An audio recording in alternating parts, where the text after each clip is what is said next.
MS access data টাইপের আরও একটা ভিডিওতে আপনাকে স্বাগতম। আগে ডেটা টাইপের ভিডিওগুলোতে আমরা টেক্সট অথবা শর্ট টেক্সট, লং টেক্সট অথবা memo, number, large number, date oblique time, currency, auto number, yes no, OLE object, hyperlink এবং অ্যাটাচমেন্ট সম্পর্কে জেনেছি। আজকের ভিডিওতে আমরা দেখব ক্যালকুলেটেড ডেটা টাইপ। তাহলে এখন জেনে নিই এই ক্যালকুলেটেড ডেটা টাইপটা কী এবং কোথায় আমরা ইউজ করব এবং কীভাবে আমরা ইউজ করব। তো সাধারণত দুটি ফিল্ডের ডেটাকে একত্রে একটি ফিল্ডে প্রদর্শনের জন্য ক্যালকুলেটেড ডেটা টাইপ ব্যবহার করা হয়। যেমন আমরা যদি ফার্স্ট নেম এবং লাস্ট নেম আলাদা দুটি ফিল্ডের ডেটাকে এমপ্লয়ি নেম ফিল্ডে একত্রে প্রদর্শনের জন্য ক্যালকুলেটেড ডেটা টাইপ ব্যবহার করতে হবে।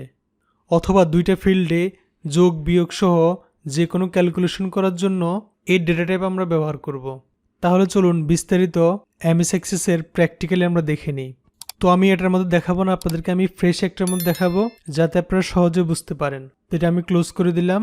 তারপর আমরা নতুন একটি এমএস এক্সেস ওপেন করে নিচ্ছি। আপনারা সবাই জানেন এমএস এক্সেস কীভাবে ওপেন করতে হয়। তো ওপেন না করতে পারলে আগের ভিডিওগুলো দেখে নেবেন। তো এমএস এক্সেস ওপেন হয়ে যাওয়ার পরে আমরা এখানে টেবলে গিয়ে ডিজাইন ভিউতে ক্লিক করলাম। তারপর আমরা টেবলে একটা নাম দিলাম। তো আমরা টেবলে একটা অফিস নেম দিয়ে ওকেতে প্রেস করলাম। তো এখন আসি, আমরা দুইটা ক্যালকুলেশন করে দেখাবো। প্রথমটাতে আমরা একটা ইজি দেখাবো, শুধুমাত্র যোগ দেখাবো, আর পরের ডেটা টাইপে আমরা আরেকটাতে যোগ বিয়োগ সহ সেটা দেখাবো। তো এই জন্য পুরো ভিডিওটা দেখবেন। তো প্রথমে আমরা আইডি দিলাম। আইডি ডেটা টাইপ থাকবে অটো নাম্বার, এটা আপনারা সবাই জানেন কারণ আমরা অটো নাম্বারের ভিডিওতে বিস্তারিত বলেছি। তারপর আমরা দিলাম এমপ্লয়ি নেম। তো এটা ডেটা টাইপ থাকবে টেক্সট, তা আমরা শর্ট টেক্সট দিলাম। তারপর আমরা দিলাম বেসিক। তো যেহেতু বেসিক, এখানে আমরা যে কোনো অঙ্কের ডিজিট লিখবো কিংবা টাকার সংখ্যাটা আমরা লিখবো। তো এই জন্য আমরা এখানে দুটো ডেটা টাইপ ইউজ করতে পারি। একটা হচ্ছে নাম্বার, আমরা নাম্বারও ইউজ করতে পারবো, আরেকটা আমরা কারেন্সি যে কোনো একটা ইউজ করতে পারবো। তো আমি এখানে কারেন্সি দিলাম। তারপর আমরা দিলাম হাউস রেন্ট, এটাতে আমরা দিলাম কারেন্সি। তারপর আমরা দিলাম মেডিকেল। তাহলে আমরা basic, house rent, medical, transport এগুলো দিয়ে সবগুলোতে আমরা কারেন্সি দিলাম। আরেকটি সংখ্যা দিলাম টোটাল। তাহলে আমরা টোটালটা এখানে দিলাম কেন, আমরা basic, house rent, medical, transport সবগুলোর যোগফল আমরা এই ঘরে আমরা পেতে চাই, এই জন্য আমরা এখানে টোটালটা দিলাম। তাহলে টোটালে এখানে আমরা এটা যেহেতু ক্যালকুলেশন করব, সবগুলোর আমরা যোগফল কিংবা বিয়োগফল এগুলো বের করব, অর্থাৎ এটাতে আমরা রেজাল্টটা আনবো। এই জন্য আমরা এটাতে আমরা দিব ক্যালকুলেটেড। তাহলে আমরা ক্যালকুলেটেড দেওয়ার পরে এখানে আপনি দেখতে পারবেন এক্সপ্রেশন বিল্ডার নামে একটা বক্স চলে এসছে। তো এখানে আপনি প্রথমে দেখতে পারবেন কিছু এক্সাম্পল দেওয়া আছে, অর্থাৎ আমরা যদি এখানে কি করতে চাই, এক্সাম্পল হিসাবে স্কোয়ার ব্র্যাকেট কিংবা এখানে ফিল্ড 1 প্লাস ফিল্ড 2 এভাবে চিহ্ন দেওয়া আছে, অর্থাৎ এভাবে আমরা এটাতে যোগ বিয়োগ করব। তো তাহলে আমরা প্রথমে কি করব, আমরা এখানে থার্ড ব্র্যাকেট কিংবা স্কোয়ার ব্র্যাকেট আমরা এখানে কল করব। আমরা এখানে স্কোয়ার ব্র্যাকেট শুরু করলাম। তো আমরা কোনটা কোনটা যোগ করব, মনে করেন আমাদের এখানে এমপ্লয়ি নেম, তো ঠিক আছে, আইডি, এমপ্লয়ি নেম এগুলো কিছু কারণে আমরা বেসিকটাকে যোগ করব। তাহলে আমরা এখানে লিখে দিলাম বেসিক। এখানে আপনাকে আরেকটা জিনিস বলে নিই, এখানে হচ্ছে আমার এই যে এখানের ফিল্ডের নেম যেটা, এখানেও হুবহু ওই নামটা দিতে হবে, বানান ভুল করলে কিন্তু এটা চলবে না। তাহলে আমার এখানে বেসিক আছে, আমি স্কোয়ার ব্র্যাকেট কিংবা থার্ড ব্র্যাকেট এখানে শুরু দিলাম এবং শেষ করলাম। তারপর আমরা দিলাম প্লাস সাইন, অর্থাৎ আমরা যোগ করব, বিয়োগ করলে বিয়োগ চিহ্ন দিব। তারপর আমরা আবারও স্কোয়ার ব্র্যাকেট কিংবা থার্ড ব্র্যাকেট আমরা দিলাম। তারপর লিখলাম আমরা হাউস রেন্ট। তারপর আমরা যোগ করব মেডিকেল। তারপর আমরা যোগ করব ট্রান্সপোর্ট। তাহলে আমরা বেসিক, হাউস রেন্ট, মেডিকেল এবং ট্রান্সপোর্ট এটা যোগ করে আমরা টোটালে আমরা আনবো, এই জন্য আমরা 4টা এখানে লিখেছি। তারপর আমরা এখানে ওকে প্রেস করব। তাহলে দেখুন এখন কিন্তু এটা এভাবে চলে এসেছে। এখন দেখি আমরা এটা রেজাল্টটা কি হয়। এখন আমরা এটাকে আমরা ওপেন দিব। তো ওপেনের জন্য আপনারা জানেন এখানে সেভ করে নিতে হবে, হয় এখানে আপনি ক্লিক করবেন, না কন্ট্রোল এস দিবেন, আর যদি না করেন ডাইরেক্ট ওপেন দিলে তখন সেভ আসবে।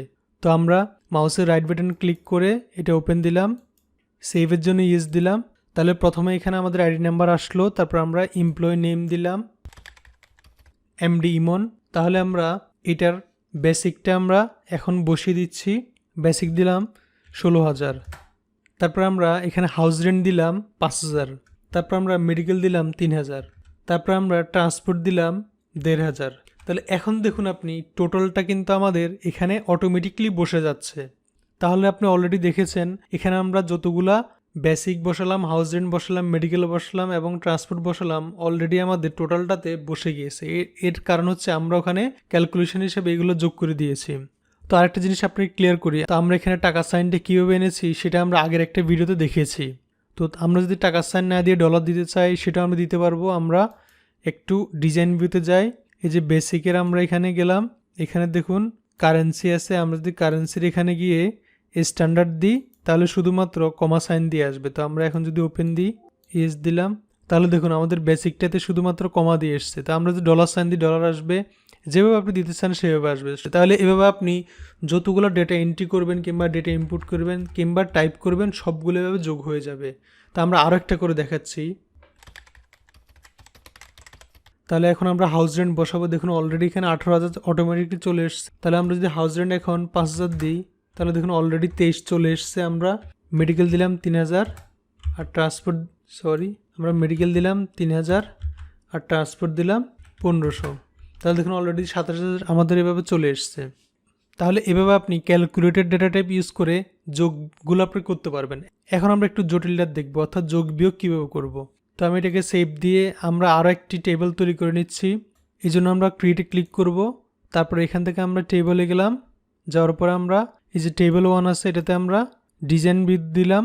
তাহলে আমরা টেবিলের নাম সেভ করব, এটা আমরা দিলাম কোর্স। অর্থাৎ আমাদের মনে করেন একটা কোচিং সেন্টার আছে কিংবা আমাদের যে কোনো একটি সেন্টার আছে কিংবা অনলাইনে আমাদের কোর্স আছে, আমরা কোর্সের একটা নেম দিলাম, তারপর আমরা ওকে প্রেস করলাম। তাহলে দেখুন এখানে আগে তো আমাদের অফিস একটা আছে, এখন আমি কোর্সের আরও একটি টেবিল তৈরি করছি। তো আমরা এখানে কোর্সের কিছু আমরা ডেটা ইনপুট করে নিই। প্রথমে আমরা দিলাম রোল, তো রোলে দিলাম অটো নাম্বার, তারপর আমরা দিলাম স্টুডেন্ট নেম,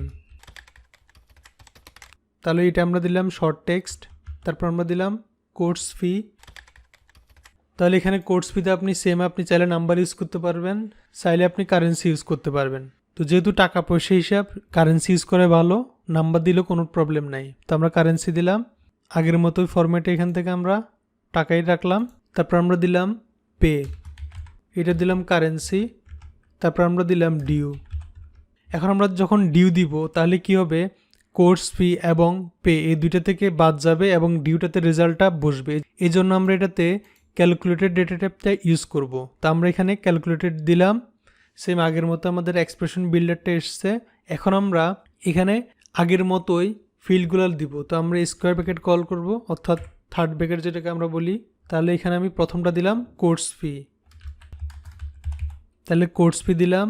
কোর্স ফি থেকে আমরা এই যে এখানে পে আছে এটা বাদ যাবে, অর্থাৎ আমাদের কোর্স ফি যদি 15,000 দিই তাহলে ভর্তি হওয়ার সময় আমাদেরকে যদি 5,000 দিয়ে দেয় বাকিগুলো ডিউ হিসেবে থাকবে। তাহলে আমরা কোর্স ফি মাইনাস দিলাম, তারপর আবার আমরা ব্র্যাকেট দিলাম, তারপর দিলাম পে, এটা দিলাম। অর্থাৎ আপনাকে একটু যোগ বিয়োগটা ঠিক মতো করতে হবে। কোর্স ফি থেকে আমাদের পেটা বাদ যাবে, তাহলে আমরা ডিউটা পেয়ে যাব। তাহলে আমরা কোর্স ফি ঠিক মতো লিখলাম, মাইনাস দিলাম এবং পেটা লিখলাম, দিয়ে আমরা ওকে দিলাম। তাহলে এখন যদি আমরা এই কোর্সের এখানে রাইট বাটন ক্লিক করে ওপেন দিই, সেভের জন্য ইয়েস দিলাম। তারপর এখন আমাদের রোল আসলো, স্টুডেন্ট আমরা দিলাম এমডি আনসারউদ্দিন, এটাকে আমরা একটু বড় করে নিই। তাহলে এমডি আনসারউদ্দিন দিলাম, তার আমরা কোর্স ফি দিলাম মনে করুন 15,000।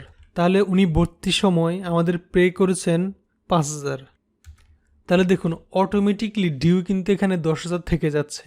তাহলে আমরা এইভাবে আমরা যোগ বিয়োগের ক্যালকুলেশনটাও এই ক্যালকুলেটর ডেটা টাইপের মাধ্যমে আমরা ইউজ করতে পারবো।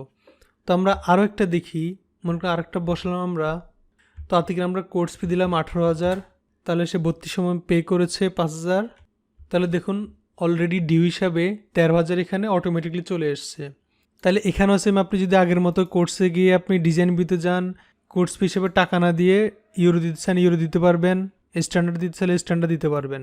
আর একটা জিনিস খেয়াল করুন, আমাদের এখানে কিন্তু কোর্স ফি হিসাবে এখন আমরা টাকা দিলাম, এটা কিন্তু সেন্টারে নেই, লেখাগুলো কিন্তু এক পাশে আসছে। দেখুন আমরা এটাকে সেন্টার করে দিলাম। আর একটা জিনিস দেখে নেন আপনারা, মনে করেন কোর্স ফির লেখাগুলো সেন্টারে থাকবে। তো আমরা এটাতে নিচের টেক্সট লাইনে গেলাম, জেনারেল থেকে আমরা এটাকে সেন্টার করে দিলাম। রাইটে দিলে কিন্তু রাইটে যাবে, লেফটে দিলে লেফটে যাবে। তো আমরা এখানে সেন্টার দিলাম, দিয়ে আমরা ওপেন দিলাম, সেভের জন্য ইউজ দিলাম। তাহলে দেখুন কোর্স ফির ডাটাগুলো কিংবা কোর্স ফির টাকাগুলো কিন্তু সেন্টারে আছে আর পেগুলো কিন্তু এক সাইডে আছে। তো এইভাবে আপনি সবগুলো আপনি ঠিক করে নিতে পারবেন। তাহলে আমরা কি দেখলাম, আমরা ক্যালকুলেটেড ডেটা টাইপ ইউজ করে যে কোনো ধরনের যোগ বিয়োগ কিংবা যে কোনো ধরনের ক্যালকুলেশনটা আমরা করতে পারবো। এভাবে চাইলে আপনি আরও অনেক ধরনের কাজ করতে পারবেন। তো আপনি একটু মাথা খাটিয়ে নিজে চিন্তা করবেন এবং প্র্যাকটিস করবেন। তাহলে এই ছিল আমাদের এমএস এক্সেসের ক্যালকুলেটেড ডেটা টাইপ। নেক্সট ইনশাল্লাহ দেখা হবে ডেটা টাইপের শেষ ডেটা টাইপ লুকআপ উইজার্ড। তো সে পর্যন্ত সবাই ভালো থাকবেন। কোনো কিছু না বুঝলে অবশ্যই কমেন্ট করবেন।